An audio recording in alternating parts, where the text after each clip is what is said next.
오늘 우리에게 주신 하나님 말씀은 창세기 39장 1절에서 6절까지 말씀입니다. 창세기 39장 1절에서 6절 말씀을 저 여러분이 한 절씩 교독하겠습니다. 요셉이 이끌려 애굽에 내려가매 바로의 신하 친위대장 애굽 사람 보디발이 그를 그리로 데려간 이스마엘 사람의 손에서 요셉을 산이라.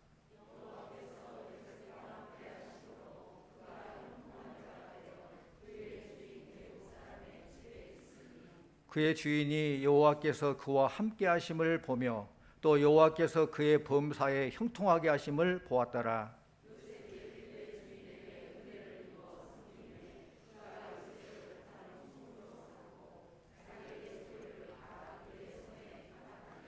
그가 요셉에게 자기의 집과 그의 모든 소유물을 주관하게 한 때부터 여호와께서 요셉을 위하여 그 애굽 사람의 집에 복을 내리심으로 여호와의 복이 그의 집과 밭에 있는 모든 소유에 미친지라.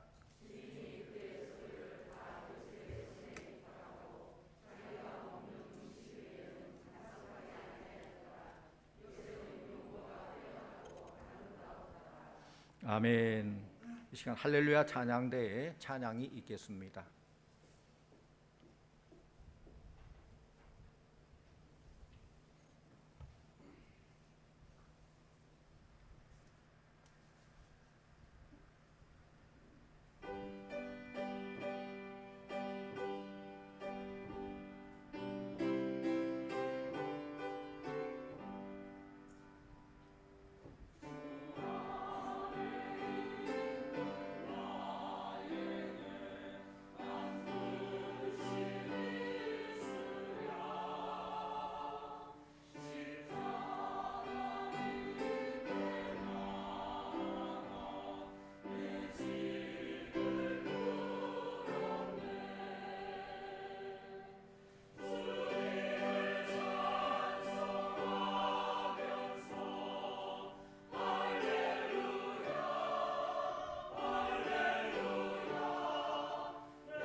아멘. 감사합니다. 오늘은 9월 첫 주일로 우리 교회 카렌다 주제인 요셉 같은 형통이란 제목으로 말씀을 전하는데, 9월 한 달도 여러분에게 요셉 같은 형통이 있으시기를 축원합니다. 어느 스승과 제자가 한 농장을 방문했습니다. 농장은 꽤 넓었는데 그곳은 젖소 한 마리를 키우고 있는 황량한 농장이었어요. 그 농장 주인은 세 자녀를 양육하는 부부였는데 젖소 한 마리만 의지한 채 살고 있으니 얼마나 삶이 힘들겠어요. 매일 몇 리터의 우유를 가지고 그것에 의지해 살다 보니까 살기가 너무 힘들고 벅찼습니다. 이런 농장을 둘러보던 스승이 주인 몰래 그 젖소를 낭떠러지를 밀어서 떨어뜨리려고 해요. 그 제자가 깜짝 놀라서 그것을 만류했지만은 자기 힘으로 어떻게 할 수가 없었어요. 몇 년이 지난 후에 그들이 어떻게 사는가 궁금했던 제자가 그 농장을 방문했는데 깜짝 놀랐어요. 그 황량했던 농장은 온데간데 없이 아주 깨끗하고 그 주인은 좀 부유하고 넉넉하고 잘 사는 곳으로 바꿔줬어요. 그래서 제자가 묻습니다. 그래서 주인이 이렇게 대답합니다. 과거에 유일한 생계 수단인 젖소 한 마리가 절벽에 떨어져서 죽게 되었습니다. 그것 때문에 우리가 부자가 됐습니다. 아니 도대체 무슨 말입니까? 그 생계를 의지하던 젖소 한 마리가 죽게 되니까 이제 살아보려고 이것저것 다 해보다가 그곳에 채소도 심고 면화농장 농사도 지어보고 이렇게 하다 보니까 이제 삶이 좀 부유하게 돼서 잘 살게 됐습니다 라는 그런 대답이에요. 곧 위기가 기회가 된 거예요. 보통 사람들은 위기가 기회다라고 말을 하죠. 그런데 그것은 꼭 그런 건 아니에요. 위기라는 말 속에 두 가지가 다 포함되어 있어요. 위험과 기회. 그래서 위기에 위기를 잘 살리면은 더 좋은 기회가 되지만은 위기를 잘못 살리면은 위험하게 돼요. 요셉은 형들에 의해서 애굽에 팔려간 사람이에요. 오늘 말씀은 그 이후에 요셉의 상황인데 애굽에 팔려간 요셉이 어떻게 되었을까요? 노예로 살다가 평생 노예로 고생하다가 그렇게 삶을 끝냈습니까? 요셉을 모르는 사람은, 성경을 모르는 사람은 그렇게 생각할 수가 있죠. 그것이 일반적인 당시 노예들의 삶입니다. 그런데 오늘 성경 말씀 그렇게 기록되지 않았습니다. 우리 말씀 2절 3절 말씀 함께 보기 원합니다. 2절 3절 여호와께서 요셉과 함께 하심으로 그가 형통한 자가 되어 그의 주인 애굽 사람의 집에 있으니 그의 주인이 여호와께서 그와 함께 하심을 보며 또 여호와께서 그의 범사에 형통하게 하심을 보았더라. 아멘. 요셉이 어떤 사람이 되었다고요? 어떤 사람이 되었어요? 형통한 자, 형통한 인생을 살게 되었다는 것입니다. 어떻게 노예로 팔려간 사람이, 언제 고된 노동 속에 죽어갈지 모르는 그런 사람이 어떻게 이런 형통한 자, 형통한 인생을 살 수 있을까요? 답은 분명해요. 2절 상반절에 뭐라고 기록됐습니까? 여호와께서 요셉과 함께 하심으로. 우리 인생도 아무리 위기 속에 내몰린다 할지라도 하나님이 함께 하시면은 형통하게 될 줄로 믿습니다. 믿습니다. 하나님이 함께 하시면은 애굽에 내려가 노예가 되는 내리막길 인생 속에서도 요셉이 형통한 것처럼 우리의 삶도 형통하게 된다는 것입니다. 그러게 혹시 여러분 가운데 위기 속에 있다 할지라도 할 수 있는 것이 아무것도 없는 것처럼 내리막길 인생이라 할지라도 좌절하거나 실망하면 안 돼요. 하나님께서 여전히 우리를 사랑하시며 우리를 형통하신다는 것을 믿으시기를 바랍니다. 그렇다면 하나님이 함께 하실 때 우리는 어떤 형통을 누리게 될까? 어떤 형통일까? 노예로 전락한 요셉이 한 사람을 만나게 됩니다. 1절 말씀 같이 보십시다. 1절, 요셉이 이끌려 애굽에 내려가매 바로의 신하 칭위대장 애굽 사람 보디발이 그를 그리로 데려간 이스마엘 사람의 손에서 요셉을 산이라. 요셉이 누구를 만났습니까? 보디발을 만났어요. 보디발이 요셉을 샀어요. 노예니까 물건과 같아요. 사고 팔고 돼요. 보디발이 요셉을 샀어요. 성경은 요셉의 주인에 대해서 구체적인 정보 하나를 기록하고 있어요. 뭐라고 기록됐어요? 바로의 신하 칭위대장 애굽 사람 보디발. 그래서 수식하고 있어요. 바로의 신하 칭위대장 애굽 사람 보디발. 성경에 왜 이런 정보를 기록했을까요? 이게 요셉과 무슨 의미가 있을까요? 뭐 차라리 주인이 착하고 선했다, 노예들에게 참 잘해준 사람이었다, 그렇게 기록하면 더 와닿을 것 같은데, 오늘 말씀에는 바로의 신하 칭위대장 애굽 사람 보디발 그렇게 기록하고 있어요. 요셉은 바로의 신하 칭위대장 보디발을 만났기 때문에 감옥에서 술 맡은 관원장을 만날 수 있었고, 그를 만났기 때문에 바로의 꿈을 해석할 수 있는 기회를 얻게 되었고, 결국 그의 신임을 얻을 수 있었다는 거예요. 무슨 말이냐면은 지금 하나님께서는 요셉에게 만남의 축복을 주셨다는 거예요. 여러분, 인생에서 가장 중요한 것은, 중요한 것 중에 하나는 만남의 축복이에요. 만남을 통해서 인생이 만들어지는 것입니다. 만남은 우리 인생에게 가장 중요한 의미가 된다는 것입니다. 우리가 살다 보면은 이 사람 저 사람 우연히 만나는 것 같지만은 우리 사랑하는 성도님들에게 하나님께서 만남의 복을 주시기를 원합니다. 만남의 복이 있어야 돼요. 이 만남이 형통한 저와 여러분 다 되시기를 축원합니다. 또 두 번째로 하나님 함께 하실 때 어떤 형통을 얻게 되느냐? 요셉이 보디발을 만나게 된 것은 놀라운 하나님의 섭리예요. 애굽에서 요셉을 노예로 사는 사람들이 많았겠죠. 하나의 물건이고 물건처럼 취급되는 노예인데 많은 사람을 살려고 할 거예요. 그런데 보디발이 낙찰이 된 거예요. 보디발에게. 2절에 보면은 요셉이 그의 주인 보디발의 집에 있었다. 이거야말로 놀라우신 하나님의 섭리. 보디발이 요셉을 샀으니까 당연히 보디발 집에 있는 거 당연한 거 아니겠습니까? 그런데 그보다 더 깊은 의미가 있어요. 이렇게 당연한 것이라면 성경에 당연한 것을 기록하지 않았겠죠.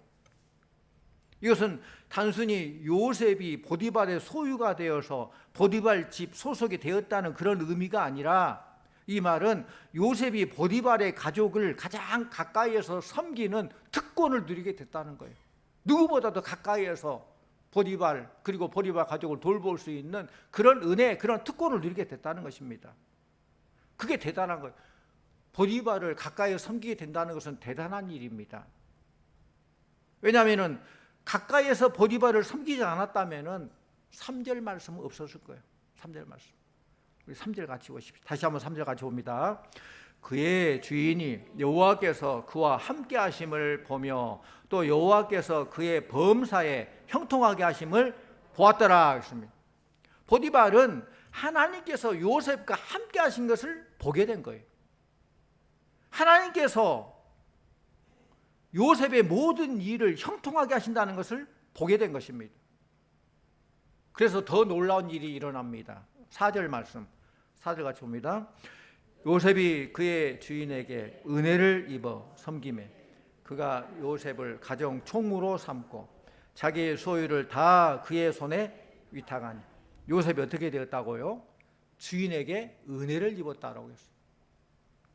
주인인 보디발의 눈에 요셉이 싹 들어온 거예요. 모든 것이 좋게 보인 거예요. 믿음직한 거예요. 신뢰가 가는 거예요. 노예로 살면서 이것보다 더 큰 은혜가 어디 있어요? 보디발은 요셉을 가정 총무로 삼고 자기의 모든 소유를 요셉에게 다 맡겨버리자 이번에 어떤 일이 일어났는지 아십니까? 5절 말씀 같이 보십시다. 5절. 그가 요셉에게 자기의 집과 그의 모든 소유물을 주관하게 한 때부터 여호와께서 요셉을 위하여 그 애굽 사람의 집에 복을 내리심으로 여호와의 복이 그의 집과 밭에 있는 모든 소유에 미친지라. 잘 보십시오. 어떻게 되었다고요? 요셉을 위하여 하나님께서 애굽 사람 보디발 집에 복을 내리신 거예요. 믿습니까? 5절 중반절 보십시오. 여호와께서 요셉을 위하여 애굽 사람 집에 복을 내렸다고 그랬어요.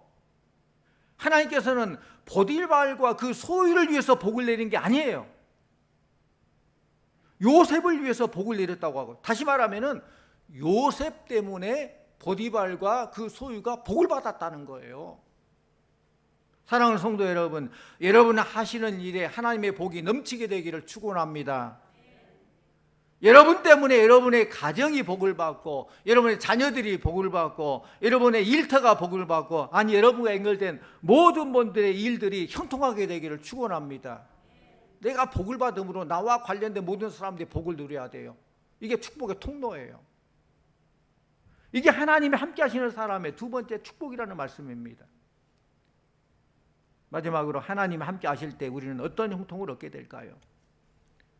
요셉은 노예였지만은 그를 간섭하는 자가 없었다고 그랬어요. 6절 말씀 같이 옵니다. 6절. 주인이 그의 소유를 다 요셉의 손에 위탁하고 자기가 먹는 음식 외에는 간섭하지 아니하였더라. 요셉의 용 아름다웠더라. 아멘.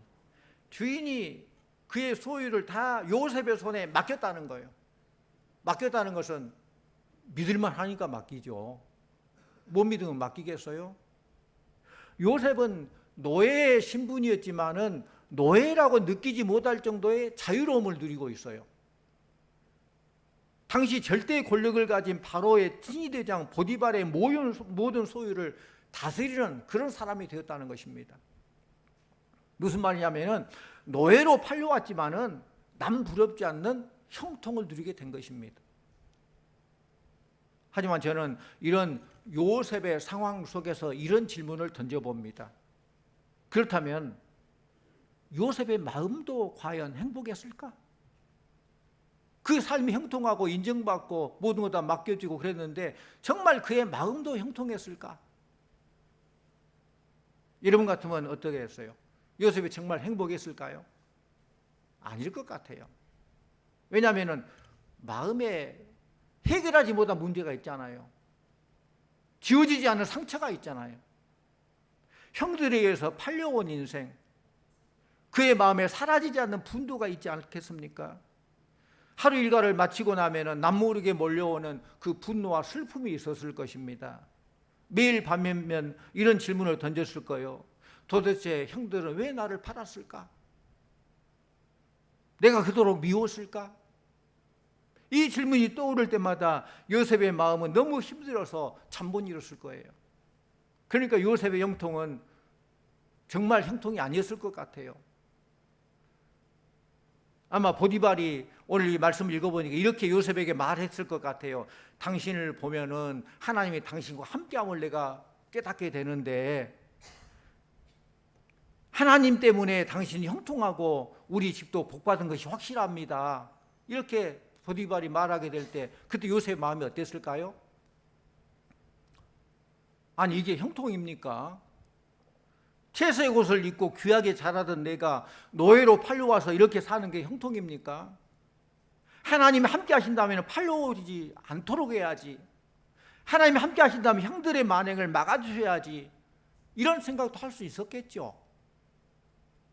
무슨 말이냐면 마음이 형통하지 않으면 그 형통이 진짜 형통이 아니라는 거예요.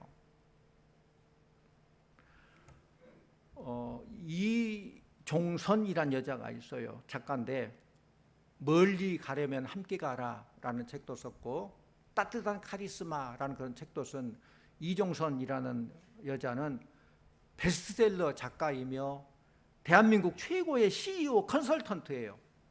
그래서 아주 유명한 기업체, 병원, 학교, 정부 기관들이 이분에게 많은 컨설팅을 받았어요. 또 수많은 일간지에 칼럼을 기고했고, 또 2006년에는 삼성경제연구소에서 커뮤니케이션 분야의 최고의 강사로 선정됐어요. 이 정도면 성공한 거 아니에요? 그렇게 잘 나가던 여자가 문제가 생겼습니다. 목표를 향해서 죽을 둥 살 둥 뛰던 그가 일 중독에서 탈진을 겪게 된 거예요. 그리고 이후에 책 한 권을 냈는데 그 책이 제목이 성공이 행복인 줄 알았다. 뭐 제목에서 알 수 있잖아요. 성공이 꼭 행복 아니다는 그런 말을 내포하고 있잖아요. 성공이 행복인 줄 알았다. 그 책에서 이종선이라는 여인이 이렇게 말하고 있습니다. 나도 일에 미쳐 살던 시절이 있었다. 10년 넘게 한 달 평균 100시간 강의를 했고 500시간 넘게 일했다. 한 달이 720시간이니 눈 떠 있는 시간은 거의 일에 매달려 있던 셈이다. 몇 해 전 5년 정도 타던 차가 40만 킬로를 찍었다.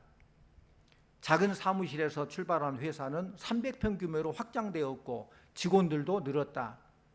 그럴수록 나는 내 역할에 빈틈없이 충실하려고 나를 채근했다. 대전에서 6시간 강의가 끝나면 곧장 집으로 달려와 저녁상을 차려 남편과 저녁을 먹고 청소를 했다. 그리고 2주에 한 번씩 주말마다 시댁 식구들 20여 명과 집에서 식사를 했고 명절 때는 연휴 기간 내내 시댁에서 일을 했다. 자기 일을 하면서도 꾀부리지 않는 완벽한 며느리가 되고 싶었기 때문에 이렇게 나의 지난 날들은 채워졌었다. 이런 기록인데 언뜻 보기에는 누구나 부러워할 정도로 매우 이상적인 전문직 여성임을 볼 수 있어요. 그런데 결국 이 여인은 건강에 탈이 났다는 거예요. 일하고 싶어도 이 몸이 안 따라주니까 할 수가 없는 거예요. 그래서 20년 만에 그녀는 안식년을 가졌고 그때 심정을 이렇게 표현했습니다. 안식년이었지만 적응하기란 쉽지 않았다. 출근 시간만 되면 가슴이 파르르 떨리며 불안한 마음이 들었다. 다들 어디론가 달려가는데 혼자만 도태되는 것 아닌가 하는 느낌도 들었다.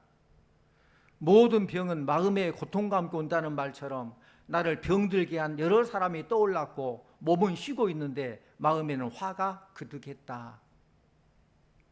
쉬는 것이 쉬는 게 아니라는 거예요. 쉬어도 출근 시간만 되면은 내가 왜 이렇게 했지? 출근해야지. 그런 마음이 막 생기는 거예요. 누군가 열심히 일하면은 내가 일 않고 있으면 내가 도태되는 거 아닌가? 그런 생각이 드는 거예요. 그리고 있으니까 괜히 나와 관계돼서 나에게 나쁜 영향을 끼쳤던 그런 사람들이 생각나고 막 울분이 막 올라오는 거예요. 그런데 요셉의 삶을 보면은 요셉은 그렇지 않았습니다. 어떻게 그걸 알 수 있어요? 만일 요셉의 마음이 망가져 있다면은 그의 앞날의 삶은 그냥 될 대로 되라. 맘대로 막가파처럼 살았을 거예요. 그런데 요셉은 그렇지 않았어요. 그 한 여인의 유혹을 이기고 모든 걸 잘 처리한 거 보면은 하나님께서 요셉의 그 상한 심령을 어루만져 주셨고 치유해 주셨고 어떠한 상황 속에서도 최선을 다하도록 인도해 주셨구나 그걸 깨달을 수 있어요. 오늘 본문은 아니지만 본문 바로 뒤에 39장 10절 말씀 우리 화면 한번 떼주세요. 10절 말씀을 같이 봅니다. 여인이 날마다 요셉에게 청하였으나 요셉이 듣지 아니하여 동침하지 아니할 뿐더러 함께 있지도 아니하니라. 이렇게 이런 집요한 유혹도 어떻게 이겨나갔습니까? 어떻게 이런 건강한 마음을 유지할 수 있습니까? 그것은 하나님께서 함께 하셨기 때문에 하나님께서 함께 하시고 그 하나님께 상처난 모든 마음을 내어드리고 하나님께서 만져주시고 치유해주시기 원하셨기 때문에 무슨 말이냐면은 슬픔과 아픔이 밀려올 때마다 요셉은 그의 마음을 만져주시는 하나님께 나아갔고 그와 함께 하신 하나님께서 그의 마음을 회복시켜 주셨다는 그런 말씀입니다. 사랑하는 성도님들, 잘 나가면 뭐합니까? 마음이 불편하고 늘 불안하면 안 되는 거예요. 여러분들의 마음 속에서 누군가에게 말할 수 없는 분노와 슬픔이 있다면 이거 처리해야 되죠. 그러기에 가장 놀라운 형통은 마음의 형통이에요. 마음의 형통. 노예로 팔려간 그 자리에서 자신의 마음을 만져주신 하나님으로 인해서 노예로서 최선을 다하는 요셉의 형통이 진짜 형통이 아닌가를 생각해 봅니다. 요셉은 성실한 사람으로 어떠한 환경 속에서 굴하지 않고 오직 하나님만 신뢰한 사람이에요. 잘되면 잘된 것 통해서 하나님 기뻐 영광 돌리고, 힘들면 힘든 것 통해서 하나님 더 의지하고 매달리고 주께 가까이 나아가고, 이런 요셉의 마음을 본받는 사람이 바로 사도 바울이죠. 사도 바울은 감옥에 있으면서도 모든 걸 잘 이겨나가고, 모든 게 잘 돼서도 결코 교만하지 아니하고, 우리 빌립보서 4장 12절 13절 말씀 함께 보곤 합니다. 빌립보서는 옥중서신이죠. 빌립보 4장 12절 13절 시작. 나는 비천에 처할 줄도 알고 풍부에 처할 줄도 알아. 모든 일 곧 배부름과 배고픔과 풍부와 궁핍에도 처할 줄 아는 일체의 비결을 배웠노라. 내게 능력 주신 자 안에서 내가 모든 것을 할 수 있느니라. 아멘. 그렇습니다. 살다 보면 항상 좋은 일만 있는 거 아니잖아요. 또 항상 어려운 일만 있는 것도 아니에요. 그래서 사도 바울은 그 감옥에 갇혀 있으면서도 내가 비천에 처할 줄도 알고 풍부에 처할 줄도 알고 모든 일, 배부름, 배고픔, 풍부, 궁핍, 이 어떤 상황에서도 이겨나갈 수 있는 일체의 비결을 배웠다. 좋으면 좋은 대로 감사하고 힘들면 힘들어 더 주님 의지하고 그 통해서 더 좋은 것을 소망하고, 그리고 하는 얘기가 내게 능력 주신 자 안에서 내가 모든 걸 할 수 있느니라. 하나님께서 내게 능력 주시면은 이 어려움도 이겨나갈 수 있느니라. 할렐루야. 잘된 것만 아니라 하나님께 능력 주신 이 감옥에서도 소망을 잃지 않고 이겨나갈 수 있으리라. 합력할 선을 이루리라. 그런 마음이에요. 요셉은 최악의 환경을 최선의 기회로 만든 사람입니다. 작은 일에도 결코 소홀히 하지 않는 그런 사람입니다. 영국의 엘리자베스 여왕 1세가 한 사업가에게 이런 제안합니다. 여왕 자신과 우리 조국을 위해서 외국에 나가서 어떤 업무를 수행하고 돌아오면 좋겠습니다 라고 제안을 해요. 한 사업가에게. 그때 한 사업가가 이렇게 말합니다. 아래옵기 황송하오나 업무 수행은 당연하지만은 제가 외국에 나가 있는 동안에 국내에 있는 내 사업은 망하여 빈털터리가 되고 말 것이니 부디 다른 사람을 보내주면 좋겠습니다. 자기가 지금 사업을 하고 있는데 자기가 외국에 나가버리면은 사업에 차질이고 망하게 되는데 다른 사람 좀 보내면 어떨까요? 그런 얘기죠. 그때 엘리자베스 여왕이 이렇게 대답합니다. 당신이 나와 조국을 위해 외국에 나가 일해준다면은 당신의 사업은 나와 영국 정부가 책임지고 돌봐주겠소. 당시 세계를 호령하던 대영 제국의 여왕이 한 개인의 사업을 맡아서 책임진다면은 그 사업이 어떻게 되겠어요? 분명히 성공하게 되겠죠. 잘 되겠죠. 성도님들, 우주 만물을 창조하신 하나님께서 우리의 삶을 책임져 주신다면 어떻게 되겠습니까? 말할 것도 없이 축복이 보장될 줄로 믿습니다. 잘 되게 형통한 거예요. 영국의 여왕이 당신이 나와 나의 조국을 위해 일해준다면 나는 당신의 모든 것을 돌봐주리라 약속했던 것처럼 하나님께서는 우리에게 선제 조건을 말씀하십니다. 너희는 먼저 그의 나라와 그의 의를 구하라. 그러면 이 모든 것을 너에게 더하시리라 약속하십니다. 성도님들, 어떠한 형편에서도 하나님의 섭리를 인정하고 최선을 다함으로 요셉 같은 형통을 누리시기를 바랍니다. 여러분에게도 만남의 축복이 이루어지고 여러분 때문에 여러분의 가정이 복을 받고 여러분을 만나는 사람들이 복을 받고 우리 교회가 복을 받고 이 나라가 복을 받는, 그래야 여러분이 축복의 통로가 되는 복된 성도님들 다 되시기를 간절히 축원합니다. 기도하십시오. 아버지 하나님, 우리를 택하셔서 자녀 삼아주시고 천국 백성 삼아주시고 우리를 통해서 일을 하시려니 감사드립니다. 요셉처럼 하나님 함께 하심으로 형통한 삶을 누리게 하여 주시옵소서. 복받은 우리로 인해서 우리 가정이 복을 누리게 해주시고, 일터가 복받게 해주시고, 나를 아는 친구들이 복을 받게 해주시고, 교회가 복을 받고 이 나라가 복을 누리는 우리 모두가 축복의 통로가 되게 하여 주시옵소서. 예수님 이름으로 기도하옵나이다. 아멘.